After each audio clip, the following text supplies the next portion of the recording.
দেখো এই যে রিজনিংটা আছে এটা দর্পণ রিলেটেড একটা রিজনিং। তো এই রিজনিংটা আজকে আমরা সলভ করব। দর্পণটা আছে এই সাইডে, যেহেতু সাইডে দর্পণ আছে তাই উপর নিচে কোনো পরিবর্তন হবে না, সাইডে পরিবর্তন হবে। যেটা ডান দিকে আছে সেটা বাঁ দিকে যাবে, যেটা বাঁ দিকে আছে সেটা ডান দিকে আসবে, কিন্তু উপর নিচে কোনো পরিবর্তন হবে না। দেখো এবারে এখানে চারটে বিকল্প আছে, এই চারটে বিকল্পের মধ্যে যে কোনো একটা রাইট অ্যান্সার হবে। এখানে দেখো এই যে দাড়িটা আছে, এই দাড়িটা চলে আসবে এই দিকে, ঠিক আছে, যেহেতু সাইডে পরিবর্তন। দেখো এটাও ঠিক আছে, এটাতেও ঠিক আছে, এটাতেও ঠিক আছে, কিন্তু এটাতে ঠিক নেই, কারণ এটা সেম দিকেই আছে। আমি বলেছি সাইডেরগুলো পরিবর্তন হয়ে যাবে, ঠিক আছে। তাহলে এই তিনটের মধ্যে আমরা যে কোনো একটা উত্তর এখানে হবে।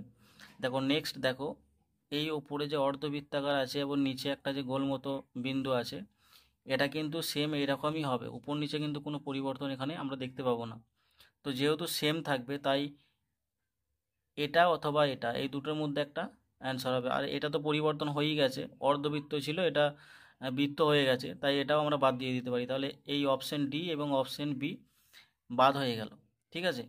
এবার যেহেতু উপর নিচে পরিবর্তন হবে না, তাহলে এই যে কোণটা আছে এটা দেখো এইখানেতে পরিবর্তন হয়ে গেছে।